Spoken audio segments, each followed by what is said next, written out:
know what it is with people on the show not telling their partners things, but it's just like, how are y'all keeping such important information from the people that you're hypothetically supposed to be marrying in 90 days? Like, I don't know.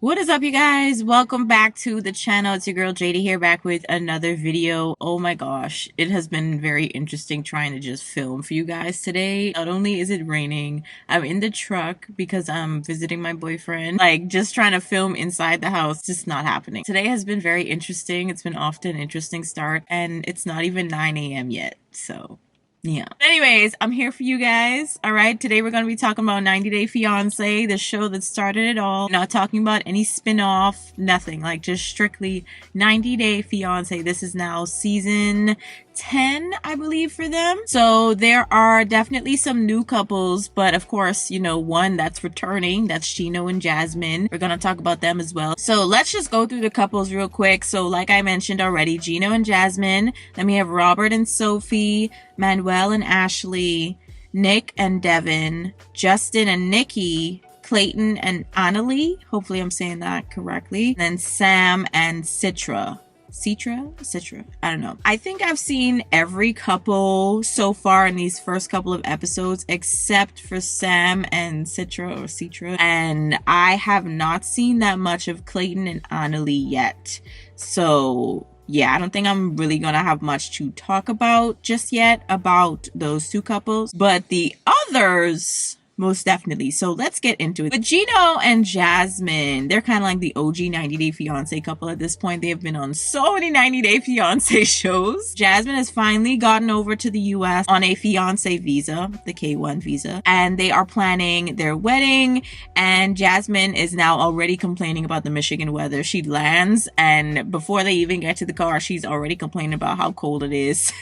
And obviously Michigan weather is nothing to play with. That whole area really is nothing to play with when it's like peak fall and winter time. You probably ain't going outside at all. And that's a big difference, obviously, from Panama, where she's from, where everything is just sunshine and, you know, mostly warmth for the majority of the year, like where I'm from, the Bahamas. It's hardly ever really cold. The max you'd probably, in terms of temperature, get down to is maybe like, I don't know, 50s. And she's also complaining about Gino's house. She's talking about the colors, the organization, how everything is just so disheveled. And it's just like, girl, we are off to a rocky start. Like, chill out. Give Gino a break. He just managed to get you over to the US. Let's just take a minute. You know, give it a day or two and then you could start complaining at least. So it doesn't take long for the drama to start between the two of them. Okay, it really doesn't. Both of them are definitely keeping things from each other. We find out that Gino, for some strange reason, decided to quit his job, even though he knows good and well that Jasmine can't work yet. She can't really work for a good amount of time after coming to the US. And then, of course, also after she gets married, even, she still has to wait a little while before she can actually start working in the States. So I'm like, okay, Gino, you know, she's also trying to bring over her children, or at least her son for the time being. I think she has two of them, so maybe one. I don't know. But she's trying to bring over her kids and her sister. You already know you gotta be the sponsor for at least the kids, you know what I'm saying? So it's just kind of like, what are we doing? So I understood Jasmine's concern when he revealed that to her. I don't know why he would not tell her about that decision before he made it. Y'all supposed to be getting married. I just feel like there was a lot of distrust there. I wouldn't trust him after that. But really quickly, I wouldn't trust Jasmine after she revealed that with the money that Gino had actually given to her for a wedding dress, along with some other funds from her ex-boyfriend that she claims they're just friends, okay? Friends. She decided to get her body done. She got, I think she said, a BBL. And I'm just like, so you paid $10,000 for a BBL. And on top of that, now Gino doesn't have a job. It's just like, how are we paying for these things? And on top of that, Jasmine's talking about making rearrangements and all these decorations and stuff like that. All these changes to the house that she's going to be obviously living in with Gino. And I'm just like, how are we paying for this exactly, Jasmine? Like, So yeah, she revealed that while they were getting massages, and Gino had to walk off. He was like, yeah, no, this is actually way worse than me quitting my job and not telling you. Which, you know, I kind of agree, because obviously she doesn't want to tell him that she got the $2,000 extra from the ex-boyfriend. So yeah, I feel like it is kind of worse, but still, it's bad that you guys are keeping things from each other, you know? Jasmine doesn't like how Gino's cousin has been speaking to her via text. Instead of asking her if they could postpone the date or push back the date of their wedding because she wasn't going to be there, she was going to be on vacation, she was just telling Jasmine, like, this is what you're going to do. And that's how Jasmine was taking it. And after reading the text message, it did kind of look that way as well. But Gino wasn't having it, okay? Gino was like, you're not going to talk about my family this way. Like, they're good people. Which I think Gino has been a little delusional when it comes to some of his family members. And we even see that in an upcoming episode when we talked to one of his, I think it was another one of his cousins. But either way, it was someone else, and they were bringing up how Jasmine was going to be contributing financially. And it's just like, the woman can't even work yet. And on top of that, Gino cost her job in Panama. Like, are we just going to skip over this? Like, she got fired from her job that she actually loved and was getting paid decently for. So, okay. It aggravates me when I see people like asking, like, how are you going to contribute? She just got there. Chill out. Chill out. That's been rather interesting. They've just been getting into a lot of arguments. Jasmine somehow had some type of allergic reaction to, I guess, maybe the pillows or something, the sheets, dust, I don't know. Whatever it was, she had an allergic reaction in Gino's house, and her face was red, honey. Super red. So she ended up having to go to the hospital, getting a shot or two, and thankfully that helped to clear her up. But she was like, listen, you're gonna need to do something with these sheets or something. Clean. Literally, as soon as she came into the house, I forgot to mention, that first day she came into the house, there was literal-ish, okay, human-ish in the toilet that he did not flush. I'm just like, my guy. Like, who does that? Who forgets to flush the toilet, especially when they do a number 2? Anyways, let's move on to Robert and Sophie. So I can't remember how they met. I think it was via a dating app.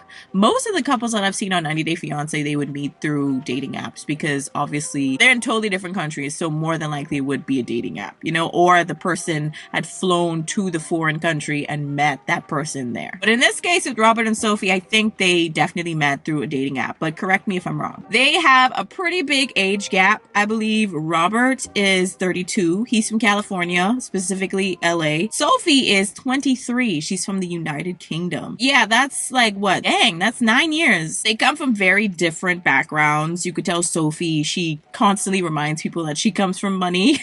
And Robert, of course, knows that as well, but he didn't really grow up with that type of spoilage. He definitely comes from a different upbringing. So that definitely becomes a little bit of a clash for them as well. Also, I do want to apologize if you guys could still hear the pitter-patter of the rain in the background, because obviously, like I said already, I'm in the truck. I'm going to try my best to take out the sound, but yeah, if you still hear it, I apologize. But back to Robert and Sophie. So when Sophie lands, Robert tries to do this weird little proposal, I guess kind of like a dance and, you know, surprise proposal type of thing. And it was a little awkward, I'm not gonna lie, but Sophie seemed to like it. It was a little goofy, I'm not gonna lie, but it was nice. It was romantic, it was cute, and it wasn't something that she was expecting. It was nice.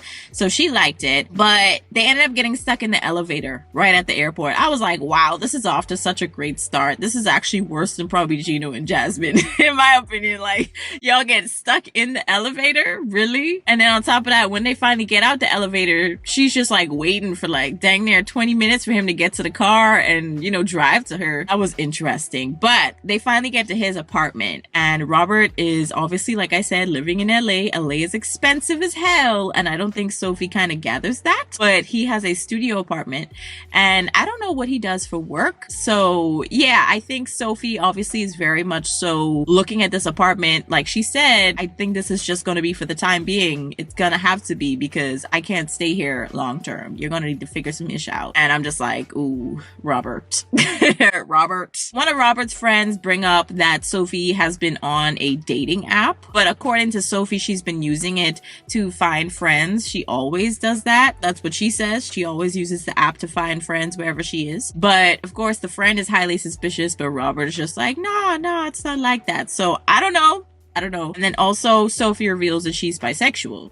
So I don't know if she disclosed that with Robert, but it does sound as though she wants to explore that while I guess they're just engaged and not married. I don't know. Sophie and Robert meet up with Robert's sister, and Robert finds out that Sophie doesn't want to have kids, but more specifically, she doesn't want to get pregnant. And we find out when she has a conversation with just Robert's sister that she actually had a cyst, I believe, that was growing. I think it was a cyst. And I think the doctor had said to her that pregnancies, after this might be kind of difficult, or, when she does get pregnant, it might be problematic for her and her health. I don't think, again, that she told Robert that information. It sounded very secretive to me. And it's just kind of like, if this is supposed to be, again, your partner, I don't know what it is with people on the show not telling their partners things, but it's just like, how are y'all keeping such important information from the people that you're hypothetically supposed to be married in 90 days? Like, I don't know. So we find out also that Robert has been off and on cheating online with these random women. And it becomes a problem close to the end of the last episode that I watched. I think that was episode 5. I think they put out the 6th one already, but I need to watch it. But that'll probably be in another video. She ends up moving out. Sophie, she rents out her own house and she just has to move away from Robert. But of course, because she's in LA, she doesn't really know anybody like that. And she has to kind of rely on Robert. So it's really awkward so this is going to be interesting. I don't know where this is going to go and how they're going to work this out, but they seem to have a lot of issues right out the gate. So let's move on to Manuel and Ashley. So Manuel is from Ecuador and he is 34. Ashley is from New York and she is 31. So Ashley met Manuel while she was on a trip in Ecuador, and it sounds as though from Ashley's point of view that they were very off and on. They tried to do the long distance thing at one point. It wasn't really working, so they just decided to break up. But then while she's seeing other people, that didn't work out, so she eventually goes back to Manuel, and then Manuel proposes when she goes back to Ecuador. I'm just like, I mean, if y'all know y'all have an off and on relationship, I would have at least given it like one more year, like a full year or two before I decide, yeah, let's get married and let me bring you over to my country. You know what I mean? Like, yeah, let's just see if it'll work out. But Manuel, first off, has some issues with Ashley's dog, Rico Suave, which I thought was so funny. But Rico Suave likes to sleep in the bed with Ashley, and Ashley has no problem with that. Me, personally, I don't want my dog sleeping with me. I'm just not that type of person. I'm sorry, but I know, of course, there's probably going to be a lot of people watching this that see no issue with it. But I'm on Manuel's side because I don't really want pets in my bed. I don't want hair in my bed. You know what I mean? Like, just... no, like, I'm gonna give you a little bed in the corner of my room so you could still sleep in the room, but not on my bed. But Ashley, of course, wasn't having it because she's already used to that, and she feels as though her dog is more important to her, I'm guessing, than her man, because her dog has been with her through thick and thin, unlike the men that just decide to break up with her. So that is kind of like a non-negotiable. But it seems like with Ashley, whenever Manuel says things, that she just takes it like she's getting attacked. Don't get me wrong, Manuel does have an attitude problem, okay? Don't get it twisted. The way he presents things, it's like, okay, well, I mean, you can't just talk about it, but at the same time, he's not like raising his voice, he's not arguing, but you could tell it's coming from, a little bit of like an attitude-ish type of place sometimes. And it gets worse. Trust me, this is just the tip of the iceberg. And finds out also that Ashley is a witch. I don't really know what the heck that means. I'm not trying to be funny. I really just genuinely don't know what that means. I don't exactly know what she practices. Like, is it tarot cards? Like, what exactly do you do as a witch? You know what I mean? But still discovering a lot about Ashley because I don't know much yet. But Manuel meets with the rest of Ashley's family, and he has an interesting attitude when her mom starts asking him questions. Of course, there's the language barrier. Ashley has to translate for her. Thank God Ashley seems to be fluent in Spanish, because I don't know how that relationship would have worked. Y'all having to constantly use a translator?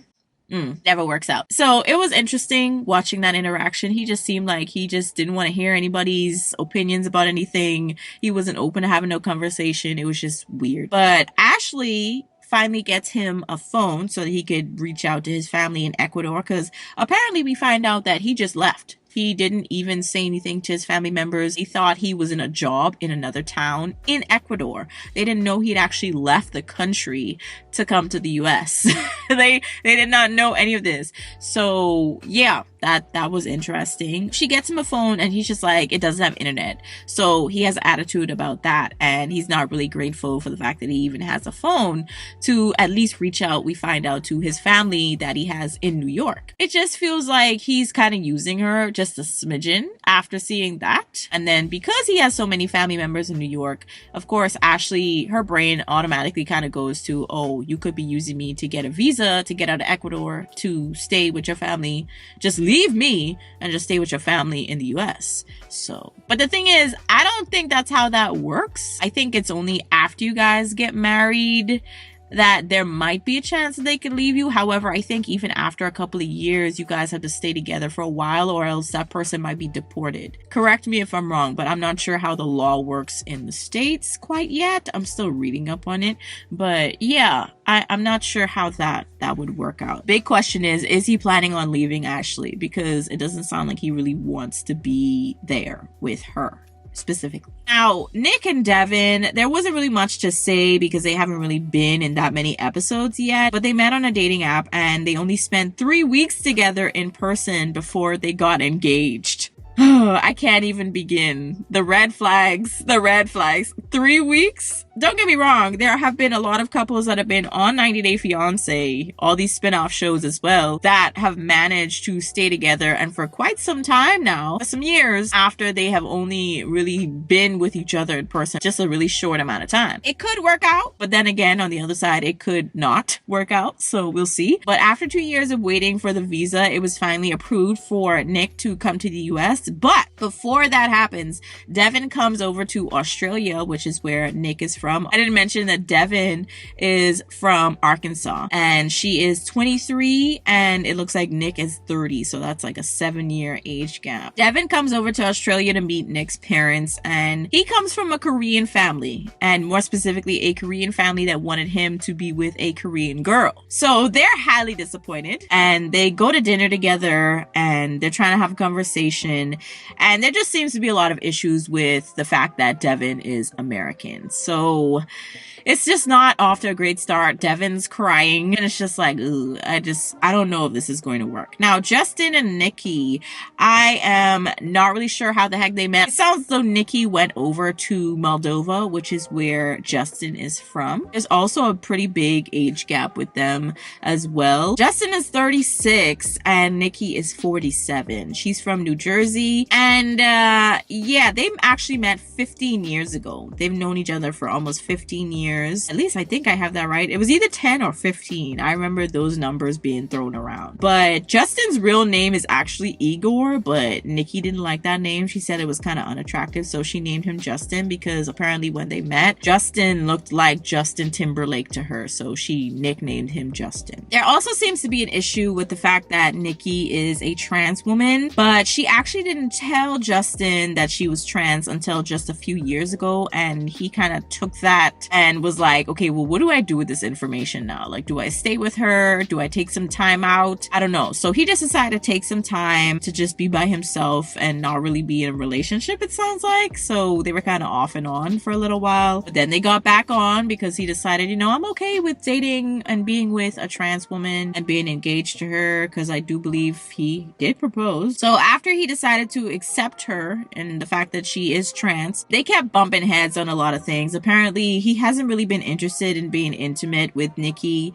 So she's been wondering if he actually accepted her or if he's just saying that he does for more so like a friendship, it sounds like, because it doesn't really seem like he's sexually attracted to her anymore. But before he'd actually found out, apparently, according to Nikki, they had no issues intimately. So it sounds like it might be playing a part in Justin not really being, I guess, attracted to Nikki in that way anymore, but he doesn't really want to say. I don't know. But when Nikki goes over to Moldova to really see if it's even worth saving their relationship, Justin's been saying to her, like, you know, we need to take it slow. Just, you know, give me some time to build up to that moment of actually being intimate with you in that way. And she's just like, no, like, you get 2 days max. All right. And that's it.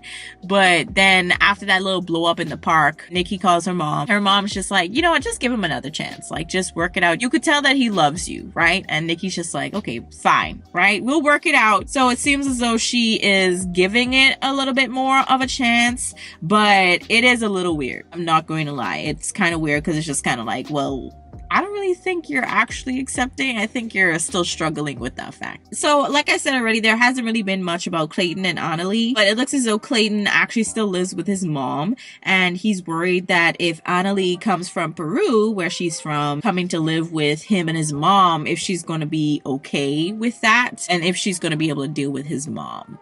That's a big thing. So yeah, I already see that kind of going downhill. I don't know if y'all remember Colt and, geez, is it Anais and the, dang, I forgot her name. But y'all remember that couple, Colt and the woman from Brazil? I can't remember her name for some reason, but I'm gonna put them on the screen. But yeah, I'm just like, I don't see this going well. Whenever I see men living with their mom, I don't have any issues with it. But after a certain amount of time, after you hit a certain age, I think it's kind of something that you need to break off. And you definitely are going to need to figure out your financial situation, because it is not a good look to us women. I'm sorry to tell you. Obviously, I know some guys, you know, after divorce, for example, like they had such a financial wreckage that they have to end up moving back in with their mom because they have no other choice. I understand that. But when you're like in your 30s, 40s, never been married, never had to deal with divorce, and you're just still just living with your mom just cause, it does bring up a lot of questions, naturally. Because it's just kind of like, okay, well, are you going to be able to support me as your future wife in this case? You know, like, are you going to be able to take care of a family? Like, are we going to have to stay with her forever? Like, what? There's a lot of questions. So I just personally don't see that working out, along with a lot of other couples that I've already talked about. Y'all let me know your thoughts on these couples down below in the comments. I'll catch you guys in the next one. Peace.